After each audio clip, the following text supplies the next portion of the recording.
Testing 1, 2, 3. Testing.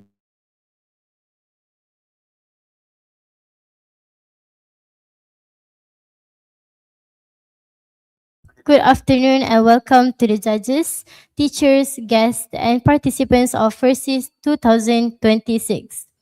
Now, I'd like to introduce our judges today.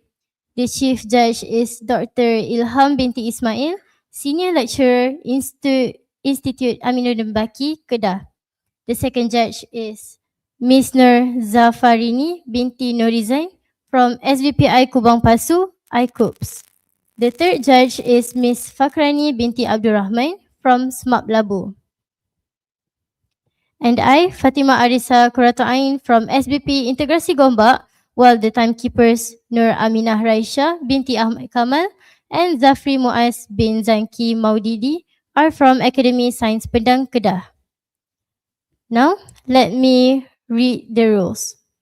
Each team should consist of presenters and a technical assistant.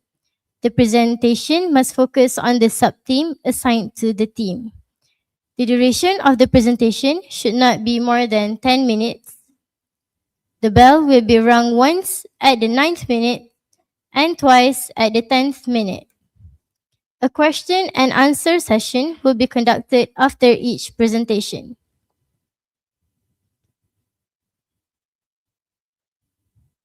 Now, I would like to invite the first team, Sekolah Dato' Abdul Razak Sedar, to present.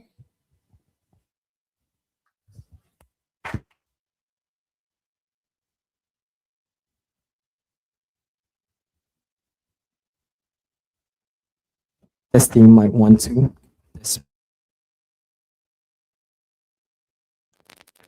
It is no surprise that our education today is that most people tend to use artificial intelligence. And we must remember that while it is rapidly advancing, and we should realize that AI, there's so much use to it. Beneath all the silly applications that we tend to use AI for, such as generating variations of Tung Tung Sahur and so on, there lies a profound opportunity, an opportunity to transform how our education system works, and it can transform how our education system works and pave the way for students to thrive in classrooms. And judges, don't worry, I did not use AI to generate this script. Assalamualaikum warahmatullahi wabarakatuh, and a very good afternoon. I wish upon the honorable panel of judges, respectable moderators, rapporteurs, and timekeepers, and last but not least, to the members of the floor. My name is Syed Haris Firas. And I'm Muhammad Khalid. And alongside with me is Asif Oman as the technical assistant. We're very proud to stand before you here today to present to you about our research titled Integrating AI in Classrooms. Bane or boon. So moving on to our first problem statement is that students struggle to comprehend scientific concepts and answer application-based questions. So why do we say this? This statement is backed up by Malaysia's PISA science scores from the year 2018 to the year 2022. As we can see, our mean is well below the average, and for these past 4 years, we have seen a 5% decrease. In addition, if we look at the pie chart, we can see that almost 50% of students that take this test score below baseline, indicating that they struggle academically. Next, students learn at different paces yet use the same standardized learning methods. This is because of something known as the one-size-fits-all learning model, where it treats a classroom full of diverse students, such as visual learners, auditory learners, and so on, and treating them as if they're one single unit, meaning uniform teaching, standardized curriculum, fixed assessments, and limited flexibility in learning pace. Now imagine, students who struggle just because they have an alternative way of learning will struggle to catch up with the syllabus, feel unmotivated to learn, and last but not least, ended up in having a poor academic performance. Now, ladies and gentlemen, we're not here to rebuild our education system from ground zero. We're here to redefine it. That's why, in our research objective, we want to determine the effective of AI differentiated learning content in improving students' retention of scientific concepts, and to evaluate the role of AI integrated learning in developing students' future-ready skills. Now, AI differentiated learning content, quite complex, but let me break it down to you sequentially. AI means systems capable of performing tasks that normally require human skills. Now, for learning content differentiation, we must first understand that there's four pillars to it.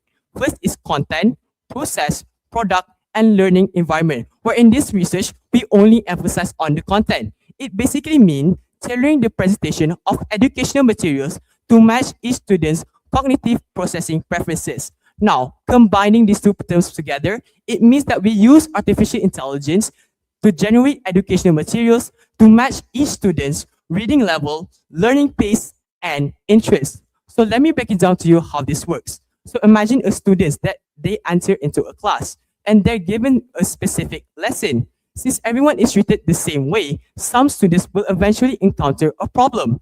So because of this, we introduce them to our AI intervention tool. So what is our AI intervention tool called? Our AI intervention tool called is Gemini AI. It's a customized version of the Google Gemini.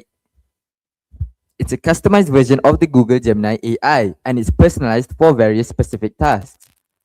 For us, we personalized it in teaching chemistry and called it ChemBuddy. So what does ChemBuddy do? ChemBuddy acts as a pedagogical intervention tool and at the same time it produces output in the form of differentiated content generation.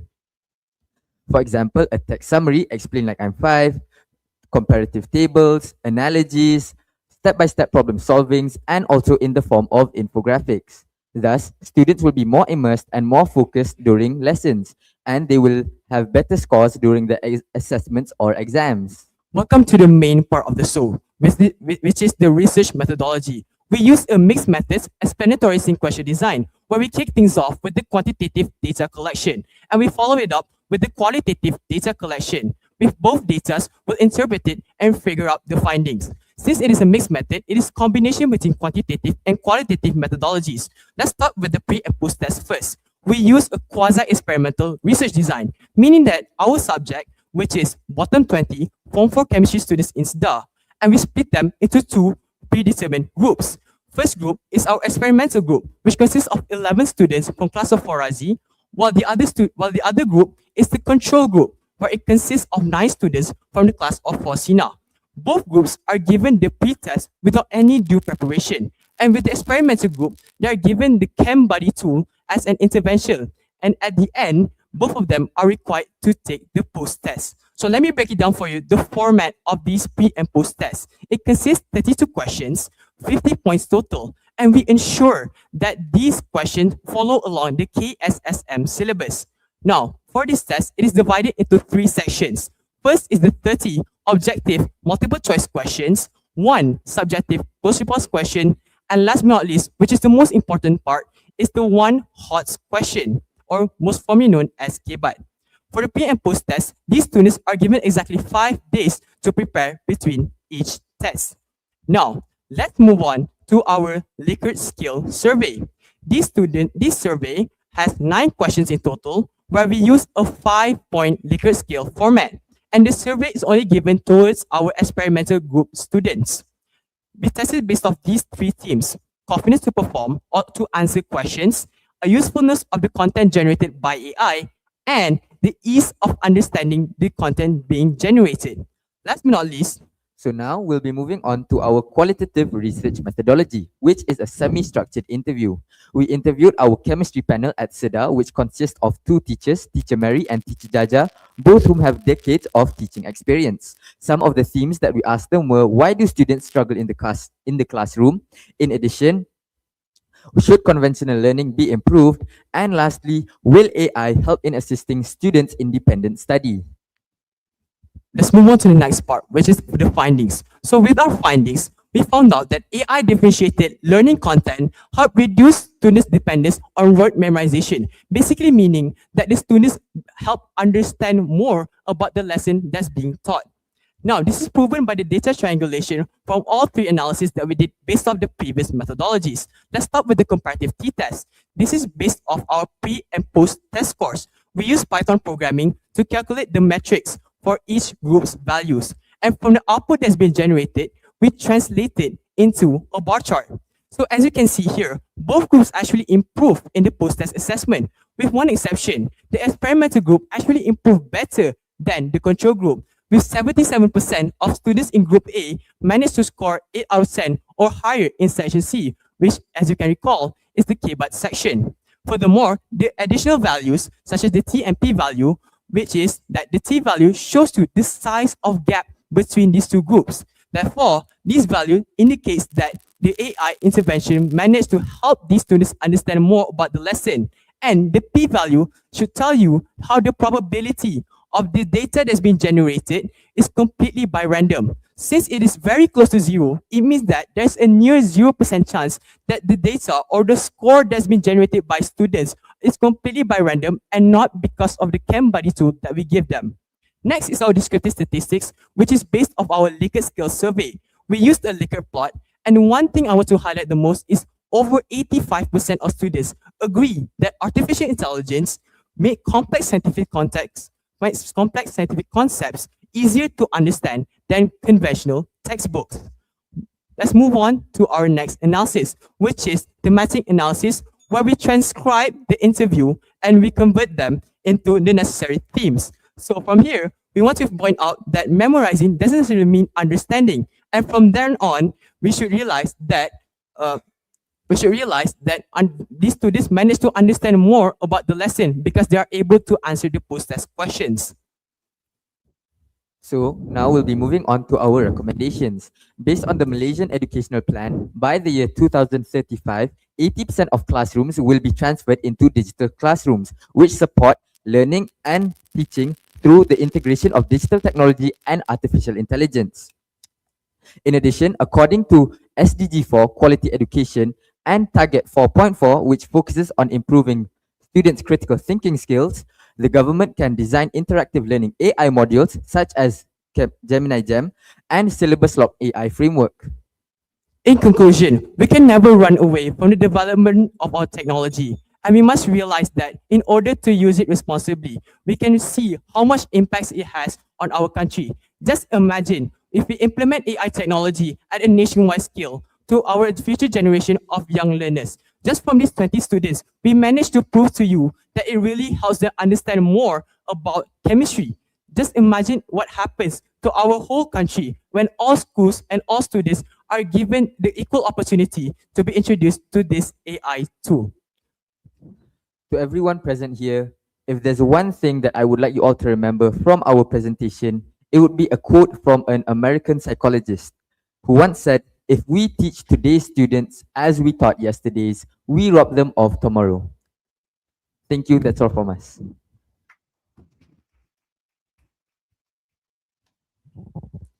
Now, I would like to invite the panel of judges to ask some questions.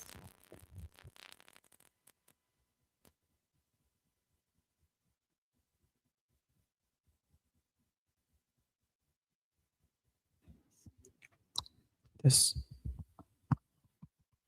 Okay, Assalamualaikum. Hello. Congratulations. This is very interesting. My question is, since you have developed your Gemini Gem, right? Okay. When it comes to AI, we are aware that it has what we call as AI hallucination. So, can you share with us what are some of the things that you have done in terms of reducing AI hallucination so that your participants, your respondents were able to get the most absolute facts when it comes to study facts and so on? Did you do any steps in order to do this? So thank you for the question, but may I know first what's the meaning by AI hallucination? So AI hallucination means that when it comes to AI, it is not perfect yet. So it may generate false facts that are claimed as to be true. For example, durian grows on the ground. Macam tu boleh jadi juga. Alright. So thank you for the question. So for our AI technology, obviously there's AI hallucination, which means that the fact that's being produced by AI might not be entirely true. That's why these students are actually encouraged to always make sure that the facts that are being generated by AI also follows along what's being produced in the textbook. Because when we customize the Gemini Gem, we manage in the prompt, we tell the Gemini to follow strictly to the KSSM syllabus. But that doesn't mean they should follow it blindly. Because remember, both of these groups, which previously I've mentioned in the methodology, both of these groups actually have access to the same conventional learning methods. It's just that one of the groups have access to the AI tool while the other doesn't. So The group that has the AI tool can also reach out to teachers to make sure whether or not the information is true or false or might be a bit misleading. Is that answering your question?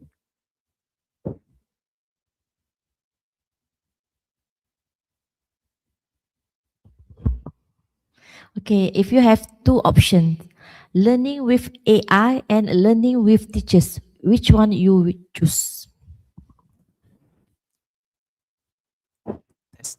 I would choose the third option, that is learning with AI and teachers. Because here's the thing, with the rapid advancement of technology, we can't just ignore AI. But that doesn't mean AI should replace teachers entirely. Instead, we integrate them both. When doing a lesson, during that 1 hour period where we have lesson with our chemistry teacher, for example, for as long as 1 hour, we make sure to give our full focus and give our cooperation with the teacher. But after that, let's say we're still confused, we can use AI to help us uh, explain those misunderstandings or those conceptual gaps in our head that we might not understand. So, in my opinion, we can't choose just one. We should choose both and integrate both at the same time.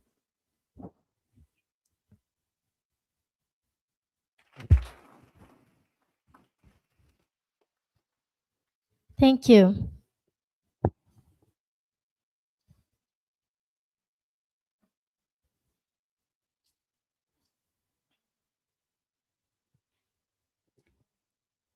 Now, I would like to invite the second school, SMA Negeri 1 Purworejo, Indonesia.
Assalamualaikum warahmatullahi wabarakatuh. Warm greeting from us, SMA Negeri 1 Purworejo Central Java, unggul, berkarakter, mendunia. We are truly honored to be part of this event and share our ideas with such inspiring audience from different places and different backgrounds. We hope that you're all doing well and feeling excited as we are. Once again, thank you for being here. Have you ever imagined a generation capable of completing a 2,000 word essay in just 5 seconds? In the past, this seemed completely impossible because students spend more time searching information in books, libraries, or asking teachers directly. But today, AI can give us instant explanation and answer that in just 1 minute.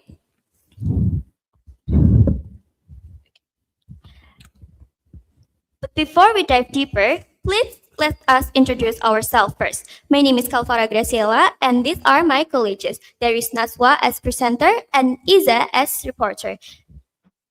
And meet our mentors, Miss Yunita. Today, artificial intelligence or AI has become an important part of education that it helps students to to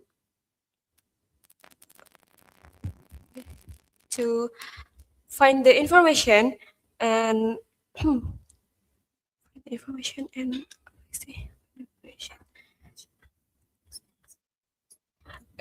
learning practice and accelerate progress. However, because AI can become common, become common. Because I can it's so why AI can align to 21st century skill is because because I consists of critical thinking, creativity, and social interaction.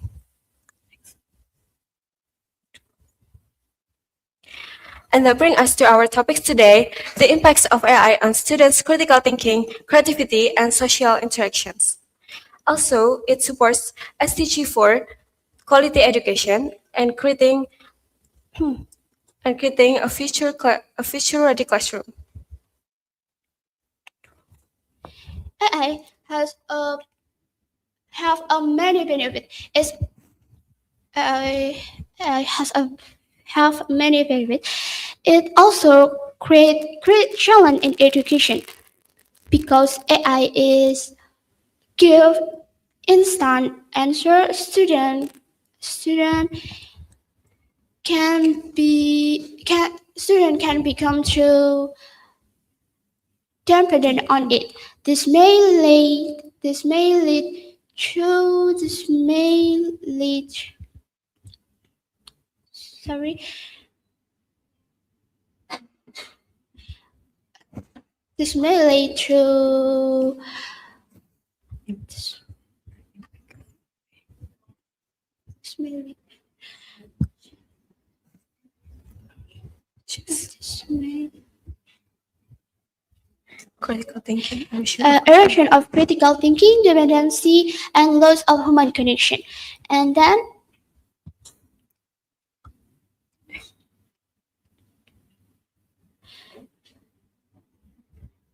we have three research questions. How does AI use the influence your critical thinking and analytical skill? How does AI assist in conceptualizing creative project from scratch? How does AI affect collaboration and communication among young people? Next is our research have two objectives. The first objective is to analyze the impact AI of learning quality. We want to find out whether AI can improve learning quality by helping the student on to access information more efficiently and to now learning more effectively. The second, to analyze is impact AI of youth development. We want to know if AI can uh,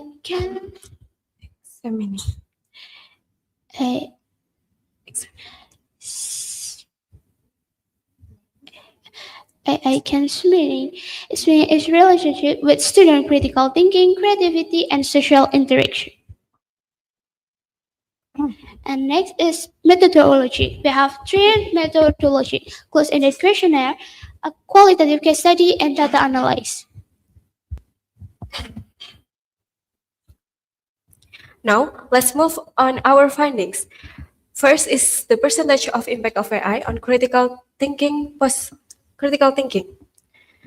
Our findings show that 66.7% of the respondents believe that AI have positive impact on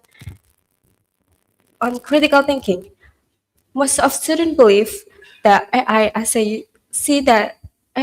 a useful tool for find information and gain new perspectives. While the other respondents believe that AI may reduce their independent thinking and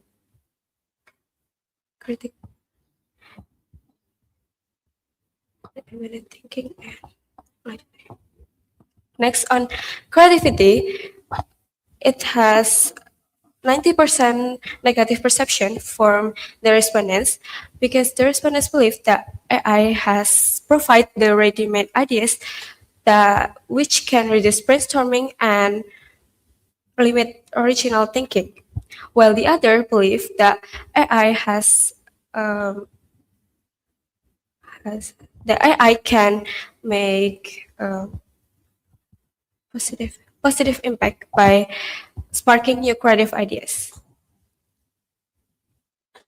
And the last is the percentage of impact of AI on social interaction.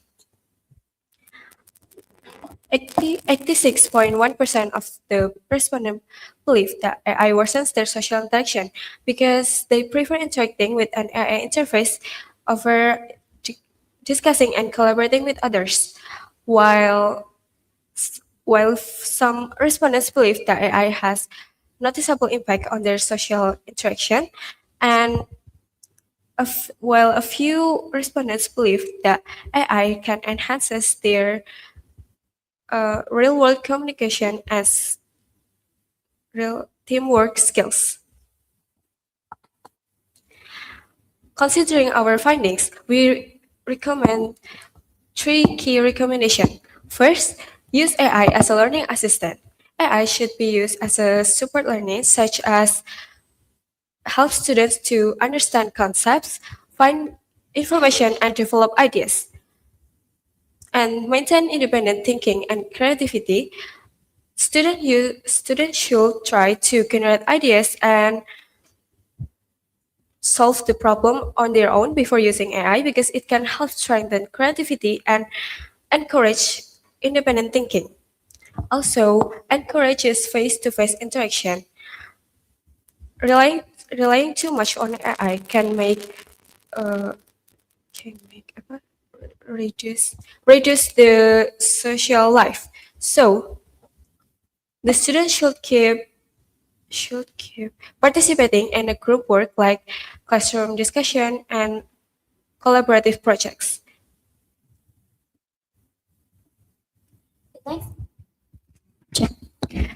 In conclusion, AI gives both positive and negative impacts on students' critical thinking and creativity and social interaction.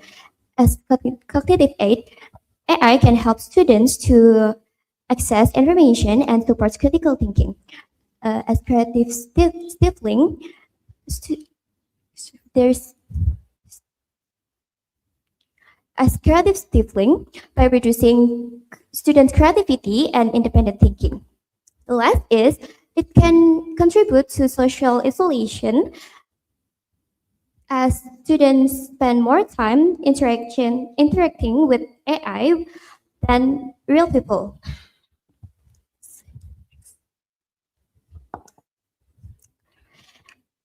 Okay, so AI continues evolve,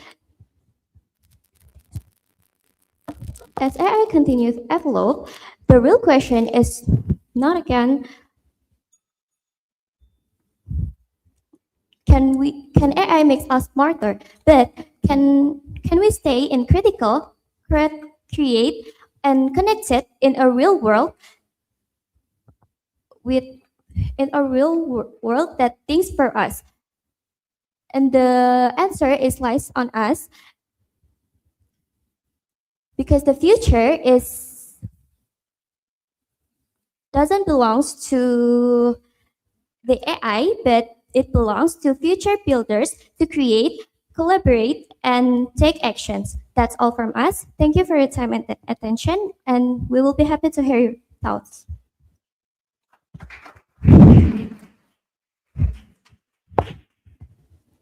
Now I would like to invite the judges to ask questions. All right. Good evening. Right. So you mentioned about AI. Is there any specific AI that helping out, or you just do it randomly or overall? Because you do make a research, right? Interview. And then is there any specific AI that mentioned in your research? Can you give example from the AI that you mentioned in your research? Okay, thank you for your question. Well, we had AI as our research because in this 21st because in this era, 21st century skills is important to future builders to create innovation and not just build a feature that leads our new era.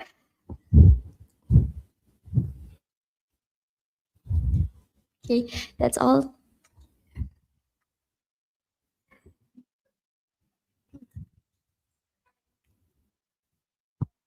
Hello. My question is simple. I just want to ask if there's any subjects on AI back in Indonesia. Do you have any specific subject? Yes, there's such as Copilot, Gemini, or ChatGPT that can usually students use to help them learning and practicing in home, but this kind of depend them. So we had this research. No, my question is sorry. Is it one of the subjects taught in school? For example, your teacher would come to class and say, today we're going to learn about Copilot. Oh yes, Yes. yes. All right.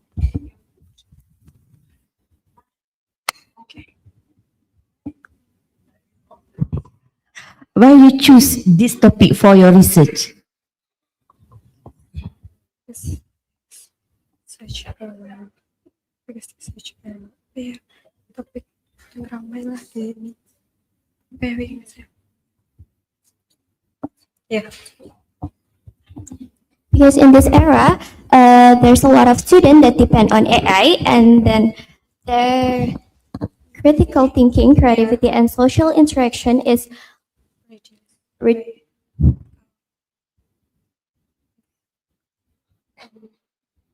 Distracted, right?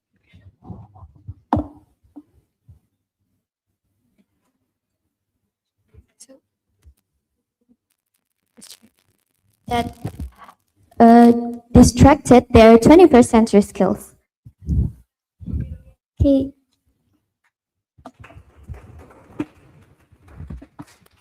Thank you.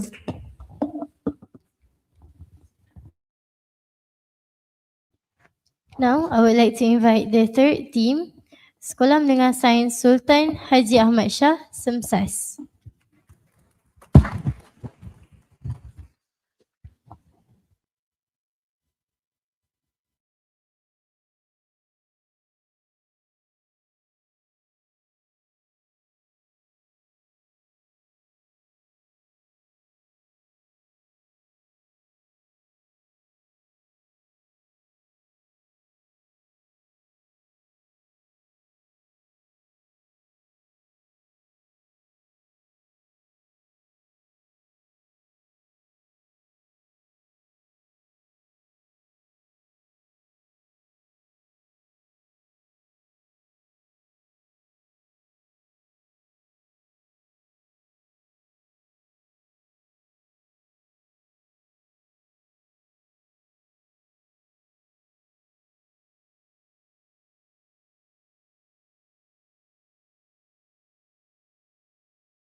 As a student working at work today, I see a classroom that no longer has walls. We're living through a massive digital transformation in education. However, as we move forward, we must ask, who are we leaving behind? Bismillahirrahmanirrahim. Assalamualaikum warahmatullahi wabarakatuh. And very good afternoon to the honorable judges, respected teachers, technical assistants, and my fellow friends. My name is Nuri Mashada binti Muhammad Yazid, And my name is Nur Natasha Amira binti Sabari. together with Izzat Wafi bin Muhammad Ikwan as our technical assistant and Madam Hazan Mahiran binti Razali as our teacher advisor. And And we are from Sekolah Menengah Sains And Sultan we are- Haji Ahmad Shah. While many of us enjoy the seamless connectivity, there's a stark reality of unequal digital access. The digital divide isn't just about technology, it's about the gap and opportunity. To fix this, we need more than just better gadgets. We need a deep-rooted collaboration between all sectors of society. In accordance with SDG 4, that is quality education, we have carried out a research on enhancing digital inclusion in education. So, what exactly are the barriers we're facing? Through our study, we've identified 3 zeros that stall progress. First is no internet access, especially in rural areas where the signal simply doesn't reach. Second is no digital program. Having a laptop is useless if there isn't a structured curriculum to guide the learning. And lastly, no digital hardware.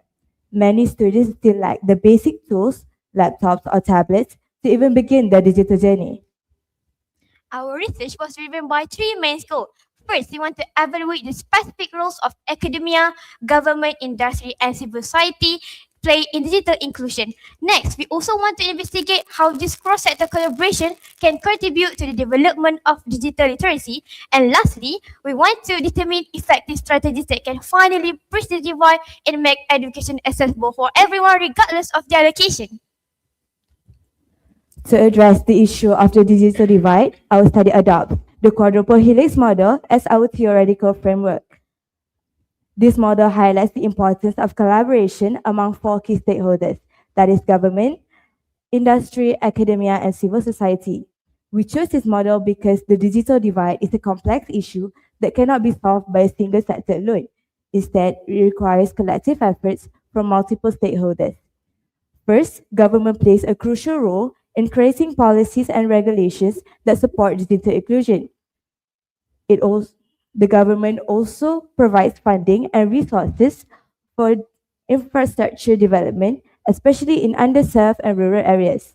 It also facilitates collaboration between different stakeholders and promotes an innovation ecosystem that encourages equal access to technology.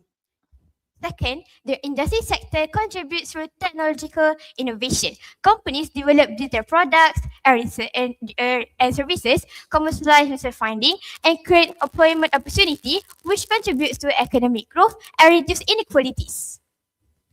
Third, academia serves as center for knowledge creation. Universities and educational institutions conduct research to better understand the causes and impacts of the digital divide. They also educate and train skilled individuals who can contribute to technological development and help communities adapt to the digital era.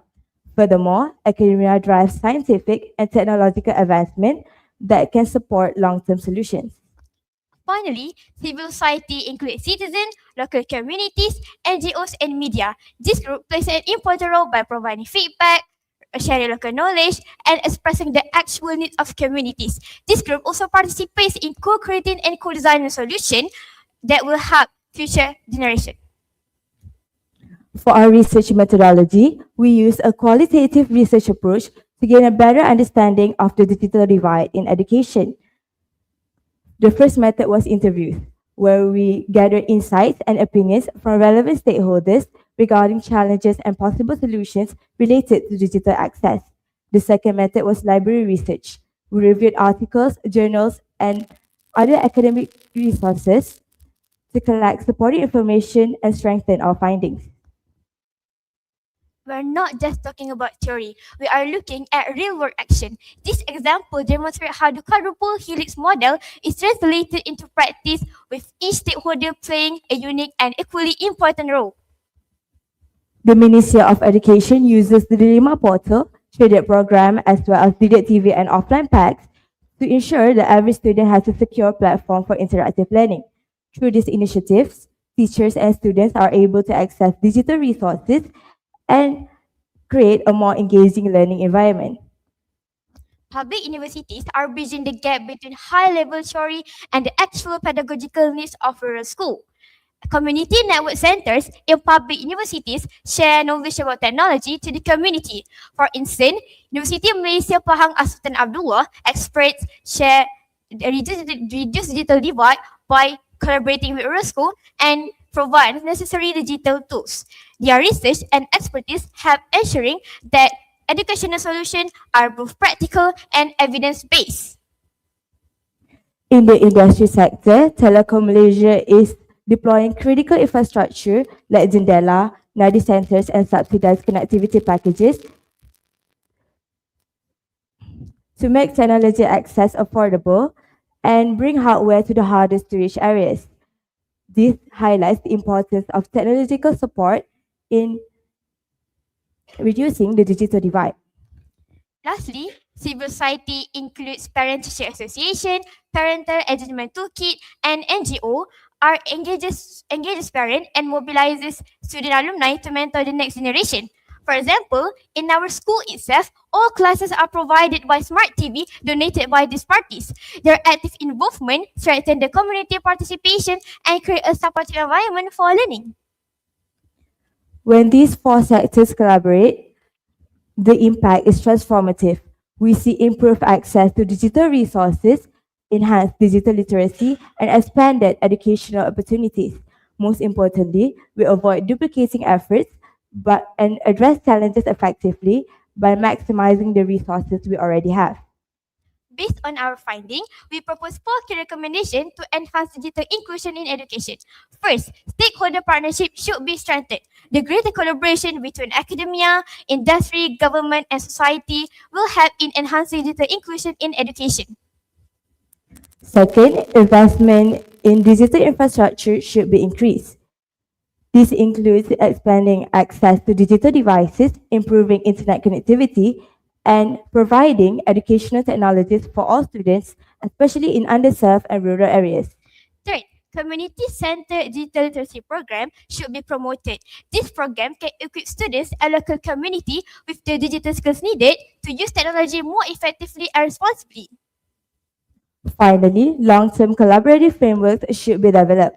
Sustainable partnerships and continuous efforts are important to ensure that digital inclusion remains effective and continue to benefit the future generations.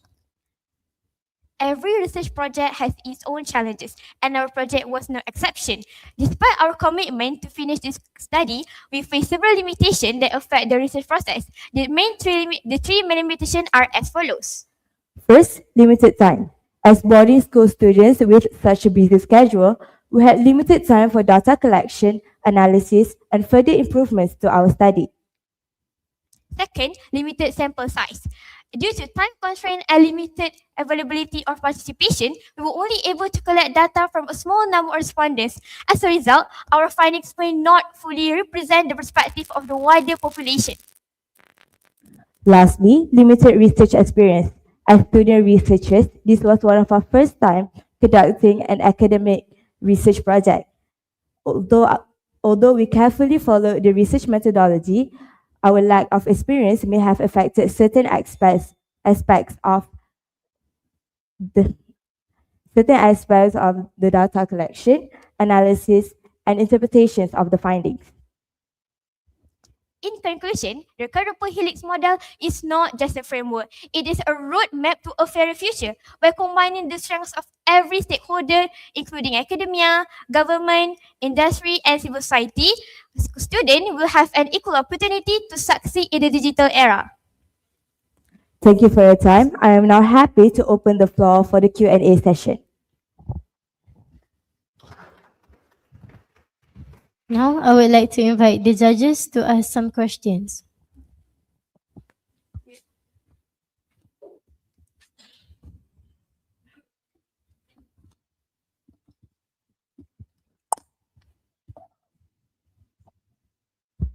Hello. Okay. Good afternoon. All right. My question is simple. You mentioned about there's a respondents, right? You are asked for, is it interview? What kind of interviews? It's interview. And how many respondent? And then can you mention the age limit? Is right in between what? Okay. Right, that's it.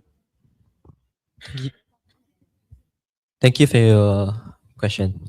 So the answer to the question is, we actually interview UMPSA, which is university that located in Pahang, and uh, yes, he is a lecturer that we interview, and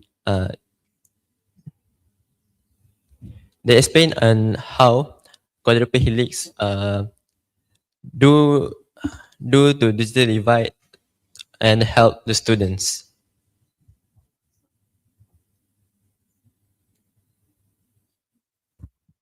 As a student, what is the first step from your view to support the helix model?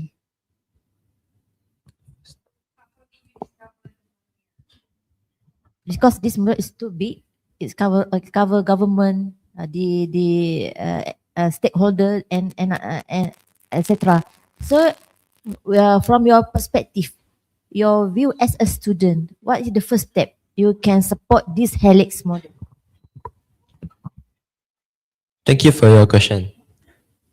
So, from my perspective and theirs, as we know, the world isn't fair for us. So as students, I think that the helix model is important to help reducing the digital divide because every one of the stakeholders that we mentioned have an equally important responsibility to help reducing the digital divide. So as a student, I think it's fair for all stakeholders and everybody plays their role.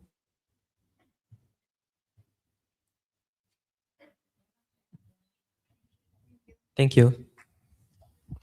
Thank you. Thank you. Now, I would like to invite Sekolah Menengah Sains Pokok Sena, Saina, to present.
Test, test, test.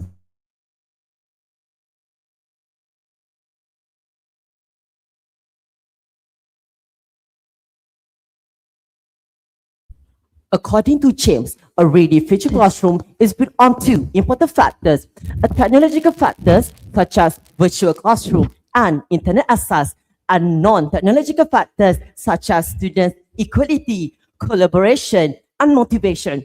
When most people focus on technology while discussing future classroom, our team choose to take a different approach by focusing on the non-technological aspect, particularly students' equality. This leads us to the issue we aim to address today. Bismillahirrahmanirrahim. Assalamualaikum warahmatullahi wabarakatuh. And a very good afternoon we bid to all respected judges, fellow teachers, and participants. My name is Muhammad Zaridini bin Muhammad Fauzi, and I am the first presenter for today's presentation. My name is Nur Shafika Zahra binti Zakwan, and I'm going to be the second presenter for today's presentation. Next, our dedicated technical assistant, Mawada binti Muhammad Khairulizam, who will be supporting us throughout this presentation. Last but not least, our teacher advisor, Sir Muhammad Afif bin Afendi. Now, let's begin. with our presentation title, Comparing Student Perceptions, Mixed Ability versus Rank-Based Classroom. Focuses on how classroom grouping methods affect students' perception, opportunity, and overall learning environment. For a long time, there is one important aspect of education that has been overlooked. As we move towards a more modern era, people tend to prioritize technological facilities and digital devices that can help the learning process easier. However, students' mindset and learning attitudes need to be developed from an early stage to ensure balance among all learners. This is important so that every student can recognize the value of academic achievement. When students are grouped according to their academic performance, weaker students are often being placed together. This limits their chance to learn from the higher achieving peers and may make them less motivated to improve. As a result, we have identified fewer opportunities to develop awareness about the importance of academic growth as our research gap. Moving on to our problem statement, we have identified three main issues. The first problem statement is that current classroom streaming often groups students solely based on academic achievement. This practice may separate students according to their performing level and create different learning experiences among students. Our second problem statement is that weaker learners may experience lower self-esteem and reduced confidence. Being placed in lower achieving groups may affect how students view their own ability and reduce motivation to participate and improve. The third problem statement is that a future-ready classroom should provide equal opportunity for all students to learn, contribute, and grow together. A future-ready learning environment should not only focus on technology, but also emphasize inclusivity, collaboration, and development of every student regardless to their ability level. Based on this problem statement, our study aims to achieve several objectives. Our first research objective is to compare the perceptions of classroom environment between students from mixed ability classroom and rank-based classroom, also related with our research question number 1. And our research objective number 2 is to compare the perceptions of their teacher between students from mixed ability classroom and rank-based classroom, which is also related with our research question number 2. To collect the data, we are using quantitative comparative research, which is a Google Form survey with Likert scale statements distributed to students from School A and School B. For your information, Likert scale is a way to measure how far students agree or disagree with the survey question. Speaking of survey question, we adapted our survey question from previous research by Siti Nurashida and Hazalina 2017. These are the survey questions that we asked to the students. For the respondent, we are using purposive sampling by selecting 20 students from School A and also the same amount from School B, which are 20 students. Since it is purposive sampling, there are several criteria that we are looking for. For mixed ability classroom, it's a learning environment where students with different level of academic are grouped and taught together in the same class. While rank-based classroom is a learning environment where students put placed together in a class according to their academic performance. And since it is quantitative research, we are using a software which is called SPSS to analyze the data from the survey. So basically, this is how SPSS look like. From the data that we get from SPSS, we want to highlight two things, the mean and the significance. As we can see, School A has higher perception towards school environment and the teachers compared to School B. Normally, any significance that is below 0.5 shows a big significant difference. But for our case, it is way below, which is 0.01. It means, It means School A, which has mixed ability classroom, positively impacted student perception towards school environment and the teachers compared to rank-based classroom. By comparing mixed ability and rank-based classroom, we hope to gain better understanding of which approach better promotes inclusivity, collaboration, and equal learning opportunity. Ultimately, a future-ready classroom should not only focus on technology or academic achievement, but also ensure to all students, regardless of their academic, to learn, contribute, and grow together. To address the issue, several recommendations can be made. Firstly, the government can review classroom streaming policies and promote educational practices that support inclusivity and equal learning opportunities. Secondly, teachers play an important role in ensuring every student feels valued. They should use inclusive teaching strategies, encourage peer learning, and provide equal opportunities for all students to learn, participate, and grow together. Lastly, schools should create a supportive learning environment by encouraging collaboration among students of different ability level and providing additional support for weaker learners.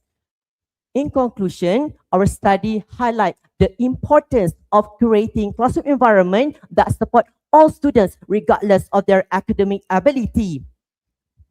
While rank-based classroom may help organize students according to their academic performance, it may affect students' confidence and experience learning. So, Equal learning to all kind and leave no one behind. Assalamualaikum.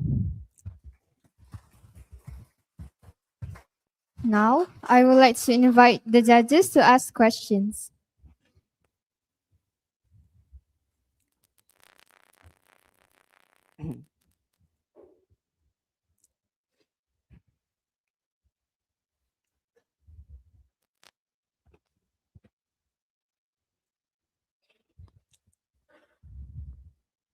Hello.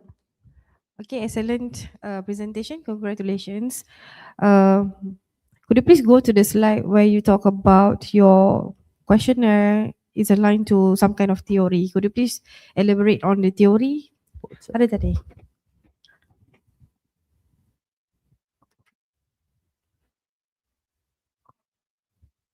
Sorry.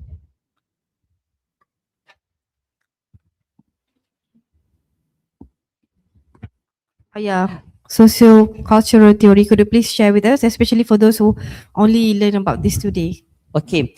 Thank you, Dion, for the questions. To define the segment aligning with social cultural theory and to give better, clear illustration to you guys about what actually we want to deliver and talk about with this segment is we combine two elements, which is social that contains social, which is interaction, collaboration among students, learners, and while culture is about the environment, the culture, and also the experiences that students have in order to persuade and also to develop education in this generation. So we really hope that by with this statement and also with this topic that we deliver, we can give a better understanding on what actually visions that we want to show and focusing on in this generation. That's all.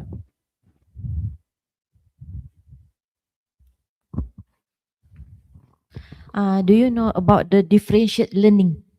Do Sorry? you know the differentiate learning, pembelajaran terbeza? Do you know? Pardon me, I'm sorry. Pembelajaran terbeza, differentiate learning. Have you had? Do you know? No. Next question. Differentiate learning is important for the mixed ability student in one class. Although we agree that the mixed ability is this is your solution for this research, but in the real situation, in a class there were a student with the differentiate learning, differentiate ability, and differentiate personality, and also etc. Okay, so teacher must know how to deliver the teaching, how to capture the three differentiate learning with the three level of teaching. So if you could include that types of differential learning in your research for the solution, and you give the example, this is more better for your research. Okay, so you go back and study what is the differential learning. Okay, Okay. it is so important for the student, especially for the uh, uh, for the bottom. Okay. Thank you. Please allow me to address about this topic. Actually, when it comes to ability in academic, we believe that one of the initiative that people that community do I mean the streaming class is provided is because according to their mix according to their each ability in education. But looking forward, the things that we want to focus is actually the unity, and also we want to make sure that learning environment is better and conducive, which is in this point what we want try to do is we believe that we can deny the fact each of us have our own ability in order to pursue our academic validation. But if we what we realize at first place is that if we start to continue, and also if we start to be comfortable with standard that in this country made, which is smart which clever students into one class, and also the rest is according to their ability. What we have realized that they start to being comfortable with their zone. I mean, if you say that, yes, is does there's nothing wrong with the teacher in order they want to learn or taught the students, but it's about the students itself. So if there are at the first place they are start to being comfortable with the environment, which is their circle learning is, they don't have the uh, um, competitive atmosphere, which is what we want to focus is we want to make sure that in this first place, we want to highlight the importance of academic itself. Can I add some point from Zarif Dini?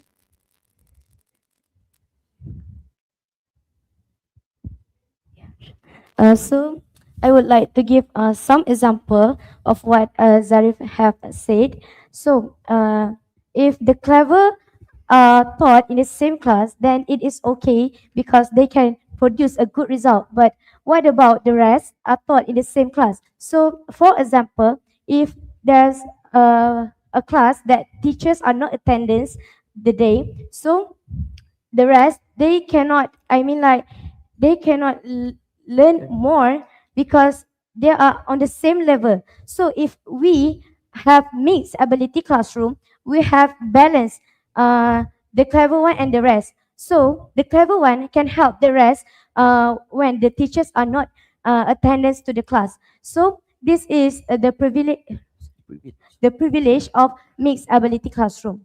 That's all for me. Is there any question?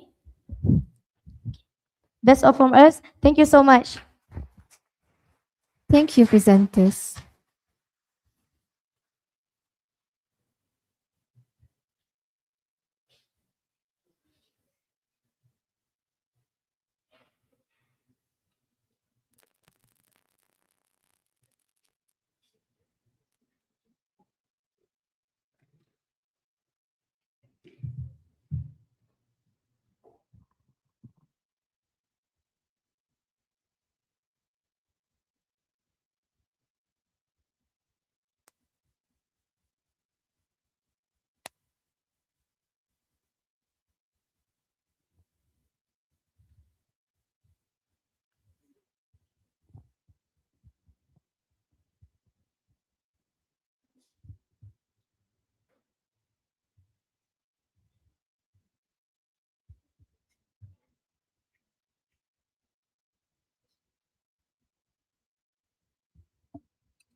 Now, I would like to invite St. Mark's Senior Secondary Public School, Mirabag, New Delhi to present.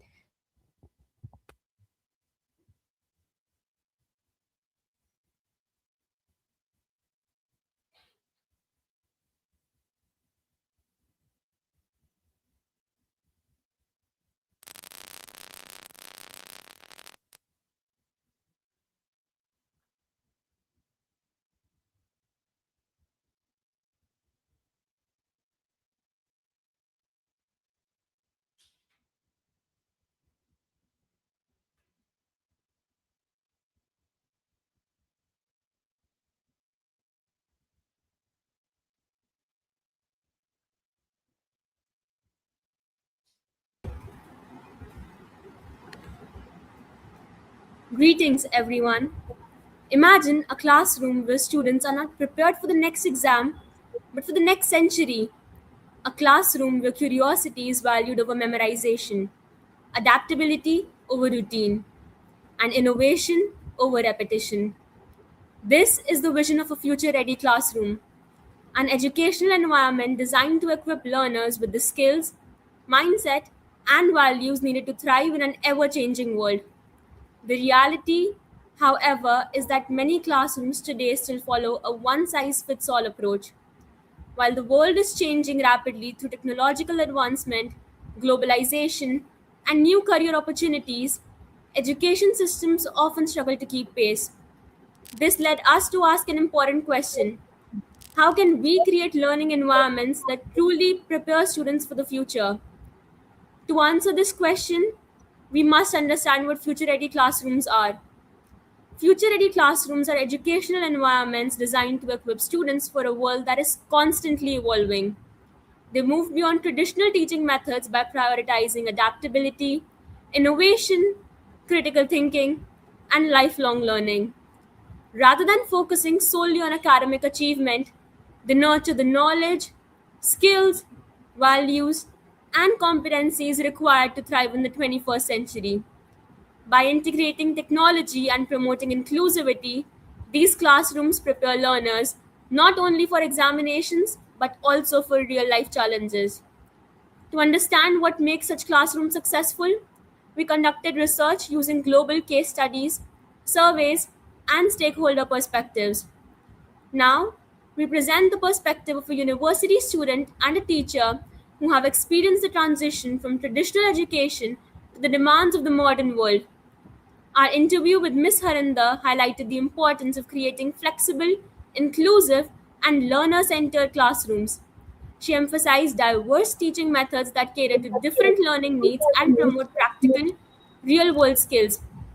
Additionally, she advocated for assessment practices that focus on growth and continuous learning rather than academic pressure.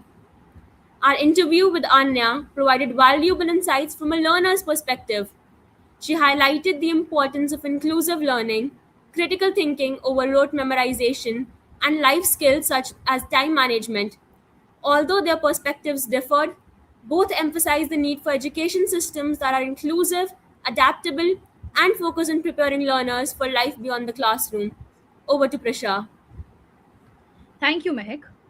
Our first case study now focuses on Estonia, a country renowned for its innovative education system.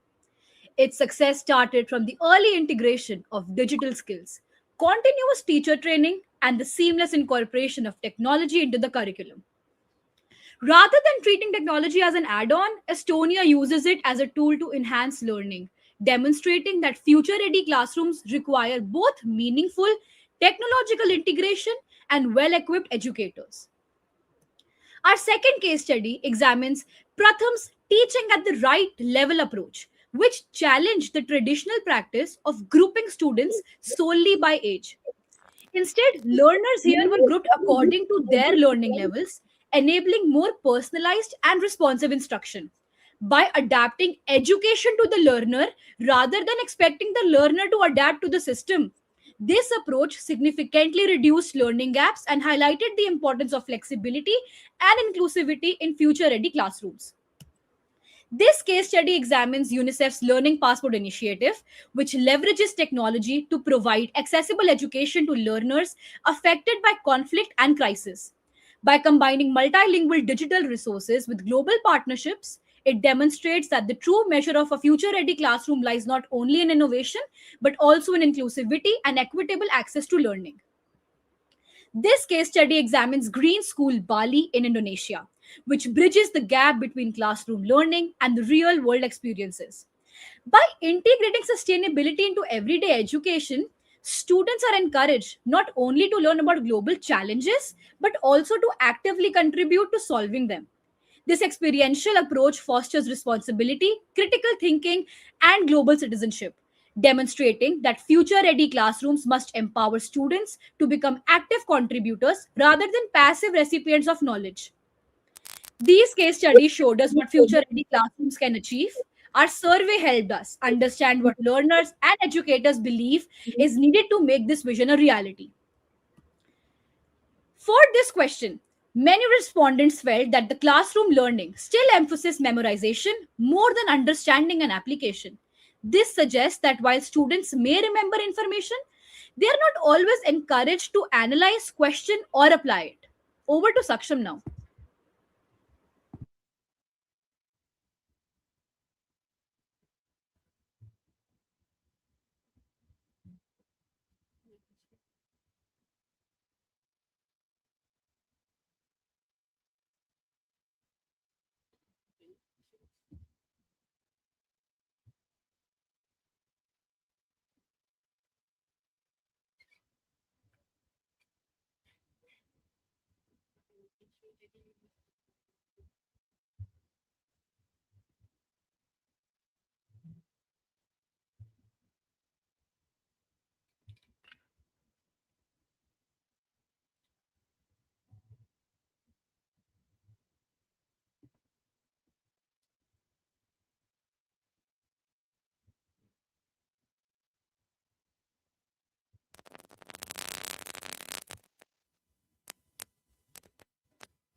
Hi, sorry, we cannot hear you. Your mic is off. I'm so sorry.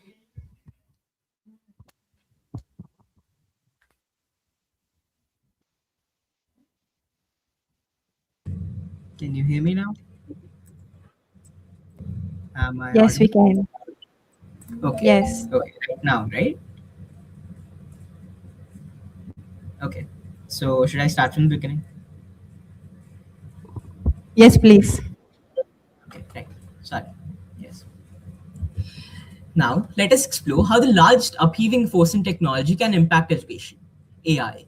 Interestingly, respondents viewed artificial intelligence not primarily as a teaching machine, but as a support system capable of identifying learning gaps and enabling personalized learning. This reflects a growing belief that technology should enhance human learning rather than replace human interaction. When participants were asked which skills would matter most in the future, critical thinking was the strongest response. Information is now available everywhere. True value lies not in memorizing it, but in evaluating it, questioning it, and implementing it. Our survey findings also highlighted overwhelming support for inclusive learning environments and the responsible use of artificial intelligence in education. This reflects a broader understanding that the future of education lies in balancing technological innovation with equity, adaptability, and student centered learning approaches. Based on these insights, we have developed some practical solutions. Our research revealed that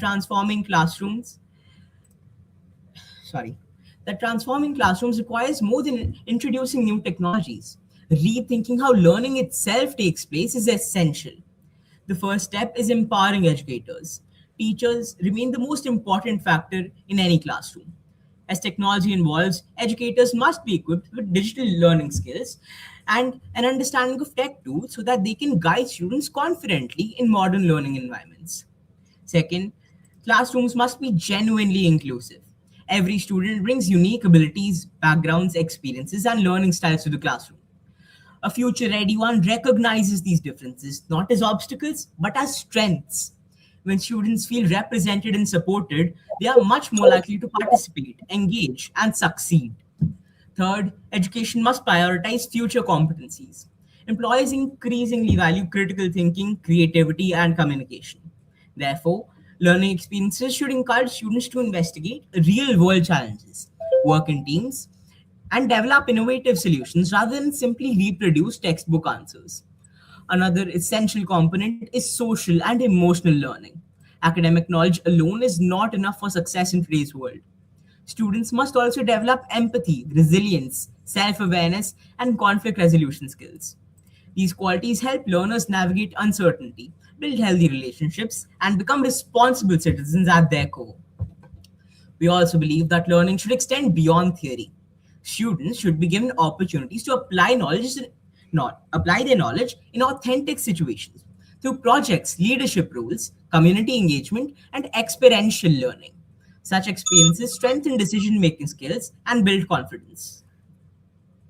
And of course, for all these educational changes, the testing system must change too. Assessment should move beyond testing memory and instead evaluate inquiry, analysis, problem solving, and real world application.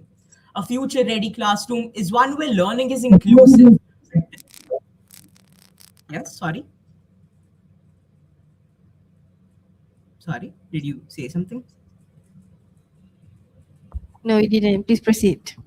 Okay, right, sorry, yes. A future ready classroom is one where learning is inclusive, adaptable, meaningful, and relevant to beyond merely the school campus.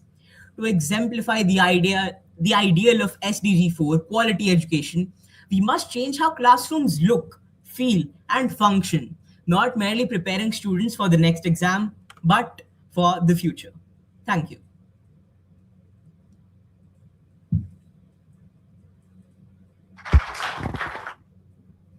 Now, I would like to invite judges to ask questions.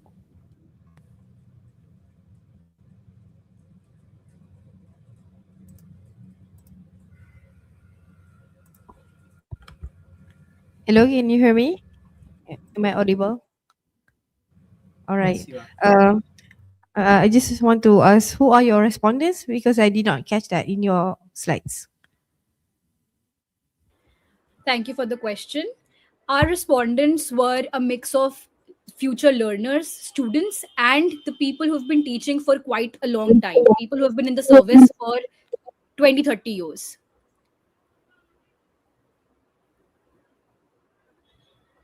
Am I audible? Yes, yes. Thank you for the answer. Do you have any more question? Just curious. Do you have any specific subject on AI in your school?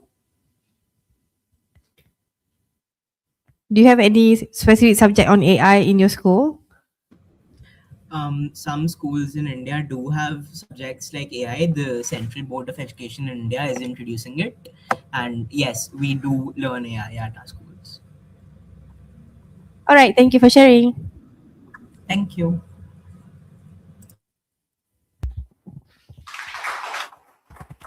Thank you, presenters.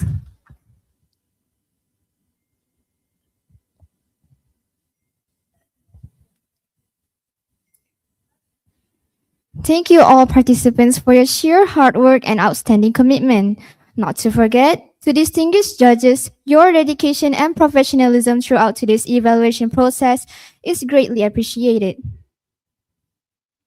Without further ado, we would like to invite Dr. Ilham binti Ismail, Senior Lecturer from Institute Aminuddin Baki Cawangan Utara, Jitra Kedah, the Chief Judge of Subteam 3, to deliver the judge's comment for the 14 Fully Residential Schools International Symposium FRISIS 2026. Please.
Thank you for the video.